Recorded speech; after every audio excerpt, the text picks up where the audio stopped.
sommaire de ce journal, après la rencontre des journalistes économiques, la BOAD était face au secteur privé ivoirien ce jeudi. Nous en parlerons dans ce journal. Et puis un séminaire pour la préparation du salon Archibat a réuni exposants et membres du comité d'organisation ce mercredi à Abidjan. Voici pour le sommaire. Bonsoir à tous et merci de vous informer sur Business 24 Africa.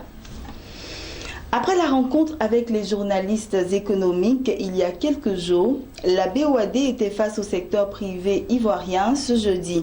La Banque ouest-africaine de développement a consenti des crédits à l'ordre de 677 milliards à la Côte d'Ivoire, dont 296 au profit du secteur privé.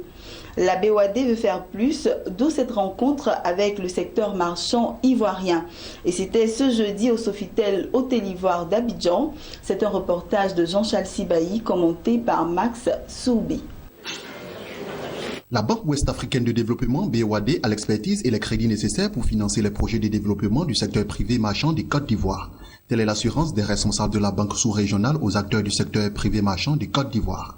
Représentant local de la mission de la BOAD, vice-président et l'ensemble de la délégation venue du siège à Lomé au Togo avaient tous le même message. Le secteur privé ivoirien peut compter sur la BOAD pour se voir financer. La BOAD est au service du secteur privé ivoirien. Il y a beaucoup qui pensent que la BOAD c'est la banque des États, c'est vrai, mais qui pensent aussi que la BOAD finance uniquement les États. Parce que quand on voit les projets de ponts, projets de construction de routes, etc., on a tendance à ramener l'activité de la BOAD au financement des États. Alors que on vous a présenté les chiffres et quand vous prenez le portefeuille de la banque, c'est pratiquement 50-50. 50% non marchand, 50% marchand. Et donc, le message que j'adresse en tout cas à nos clients, c'est de dire tout simplement que la BOAD est là aussi pour le secteur privé. Pour un projet privé, nous pouvons avoir une maturité, donc une durée de remboursement de 12 ans. De 12 ans, ce qui est quand même conséquent, avec un délai de différé qui peut atteindre 3 ans pour permettre à l'opérateur, n'est-ce pas, de réaliser les investissements prévus dans le projet avant de commencer à rembourser. Donc ça aussi, c'est un avantage. Le financement direct, c'est lorsque la BOAD prête à une entreprise sans intermédiaire. Ça, c'est donc le financement direct. C'est le cas, par exemple, de Aéria que nous avons financé en direct. C'est le cas de Sicrivoire que nous avons financé en direct, etc. Ça, généralement, c'est des prêts dont le coût total du projet atteint 3 milliards de francs CFA. C'est le plancher pour permettre à la BOAD donc de mettre un financement de 1 milliard 500 millions de francs CFA. À côté de ça, il y a d'autres opérations qui n'atteignent pas ce seuil. Et donc là, nous passons par le système bancaire local pour les adresser. Sur un total de 677 milliards de francs CFA de crédits consentis par la BOAD au développement de la Côte d'Ivoire, 296 milliards ont été consacrés au secteur privé ivoirien. La rencontre a donc été l'occasion pour les entreprises marchandes de témoigner de l'effectivité des crédits de la banque et surtout de tout accompagnement dont ils ont pu bénéficier. Comme la Côte d'Ivoire n'a pas suffisamment de gaz, on va avoir la première expérience en gaz naturel liquéfié. C'est-à-dire que nous allons faire venir du gaz que nous allons à moins 161 degrés et on va le regazéifier pour le faire partir à la centrale. Donc en gros, c'est un projet dont le montant avoisine aujourd'hui autour de 600 milliards de francs CFA. Notre partenaire de toujours depuis le début, qui a cru en des promoteurs ivoiriens, a été la BOAD. Puisque lorsque nous avons répondu à l'appel à manifestation d'intérêt, il fallait bien démontrer nous avons les moyens financiers. Et la BOAD, en s'appuyant sur l'expérience de chacun des promoteurs, n'a pas hésité à nous apporter cette caution financière. C'était en 2009, 2010, 2011, au moment où beaucoup de bailleurs de fonds ne croyaient plus en la Côte d'Ivoire, mais la BOAD, force de son expérience et de sa connaissance du terrain, nous a accompagnés valablement et nous a permis de mobiliser des ressources. Et l'intervention de la BOAD a catalysé d'autres bailleurs de fonds, d'autres banques commerciales aussi, qui sont intervenues pour boucler le schéma de financement. La BOAD n'entend pas s'arrêter en si bon chemin. Pour financer les projets du secteur privé, elle compte lever sur le marché international plus de 500 milliards de francs CFA en 2016. Et ceci grâce notamment à des agences internationales telles que Moody's qui a attribué une première notation d'émetteur BAA1 à la BOAD avec une perspective stable. Quant à Fitch, elle lui a attribué une note de BBB avec perspective stable.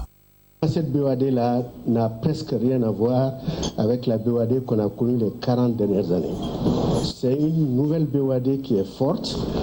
Et si je dois encore résumer de ma pensée, c'est de dire que après les dragons, les tigres d'Asie, il nous faut maintenant les éléphants d'Afrique.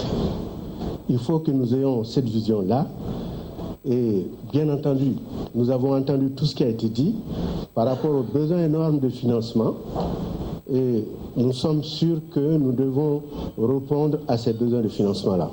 La Banque ouest-africaine de développement, BOAD, est un établissement public à caractère international créé en 1973. Elle finance les projets de développement des 8 États de l'UEMOA ainsi que ceux du secteur privé marché de l'Union.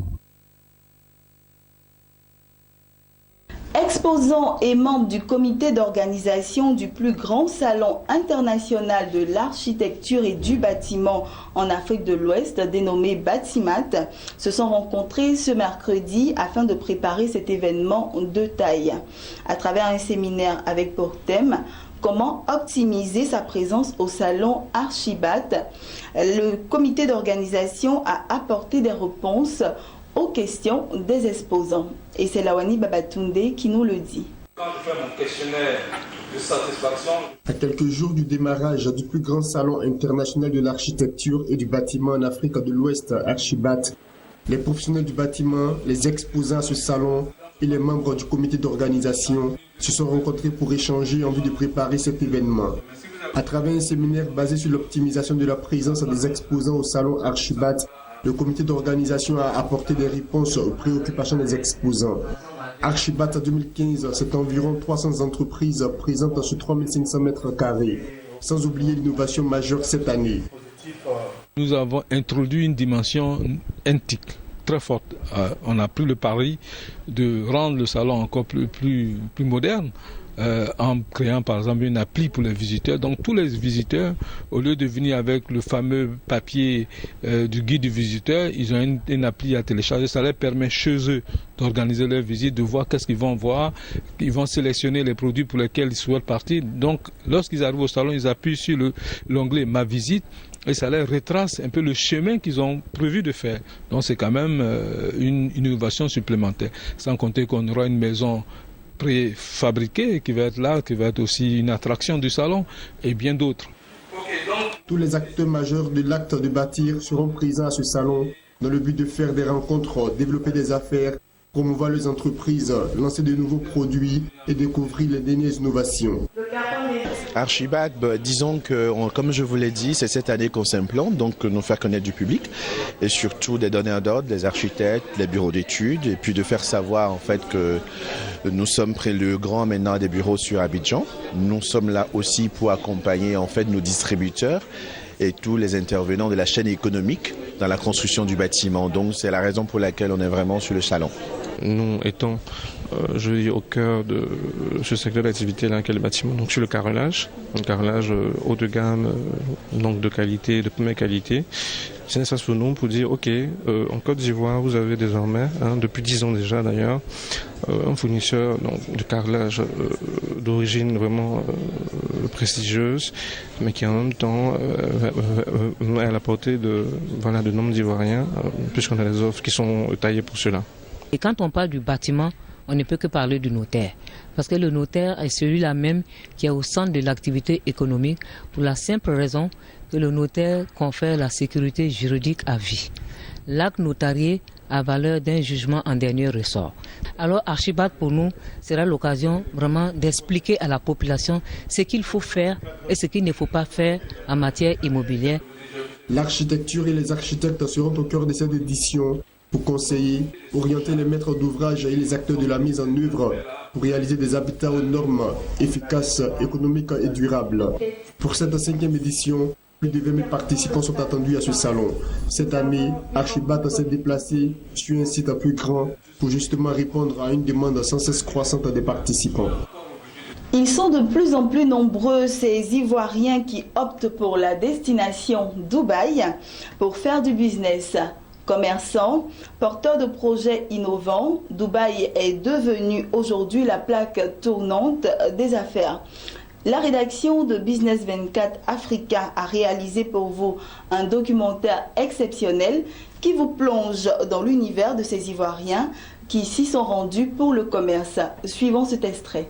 La grande majorité de la population n'est pas dubaïote, ni même émirati, mais est formée de travailleurs immigrés. Indiens, Pakistanais, Philippiens. La politique de grands travaux nécessitant une forte main-d'œuvre, le gouvernement fait appel à des étrangers venus principalement des autres pays arabes, du sous-continent indien et d'Asie du Sud-Est. Des étrangers très présents sur les grands chantiers. Par ailleurs, de nombreux hommes d'affaires occidentaux viennent temporairement dans l'Émirat pour y travailler dans les filiales de leurs multinationales. À Dubaï, les étrangers viennent de plus de 200 pays. Les Africains y sont représentés. Tunisiens, Égyptiens, mais aussi Éthiopiens, Kenyans, Nigérians, Ivoiriens, pour ne citer que ces nationalités du continent africain. Nous sommes à Souk Jumeirah, le quartier où l'on trouve des immigrés venus généralement des pays du Sud. On se croirait au marché de Trècheville à Abidjan ou de Dantokba au Bénin. C'est ici que se trouvent les communautés africaines venues faire affaire à Dubaï.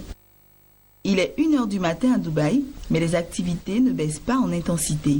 Ce que nous voyons aujourd'hui, il est 23h, il est minuit à Dubaï et les magasins sont ouverts comme si nous étions dans le marché d'Adjami à 6h ou à 7h du matin.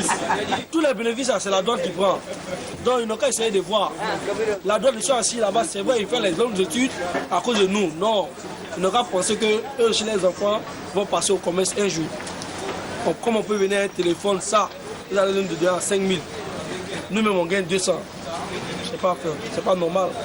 Donc il faut que la douane voit ce qu'il peut faire. Et c'était un extrait du documentaire Voir Dubaï et mourir. Ce documentaire exceptionnel de 26 minutes vous sera proposé le vendredi 20 novembre à partir de 19h et la rediffusion sera pour 21h15 sur la chaîne Business 24 Africa. Prenez donc rendez-vous. Voilà, passons à toute autre chose à présent. La croissance de l'économie nigériane a chuté de 2,84% au troisième trimestre de 2015 contre 6,23% durant la même période de 2014 en raison notamment de la baisse des prix du pétrole sur le marché international, a annoncé le Bureau nigérian des statistiques. La production du pétrole a atteint 2,17 millions de barils par jour entre le 1er juillet et le 30 septembre de l'année en cours contre 2,05 millions de barils au cours de la même période de l'année écoulée selon la même source. Après avoir enregistré une croissance annuelle moyenne de 7% entre 2005 et 2013, l'économie nigériane a été fortement anémiée par la sévère chute des cours de brut, passé de plus de $100 de baril en juin 2014 à moins $50 actuellement, à telle enseigne que la première puissance économique africaine rencontre aujourd'hui des problèmes pour financer des projets publics ou encore assurer le versement des salaires des fonctionnaires. Voilà, c'est ici que nous refermons ce journal. Bonne suite de programme donc sur Business 24 Africa.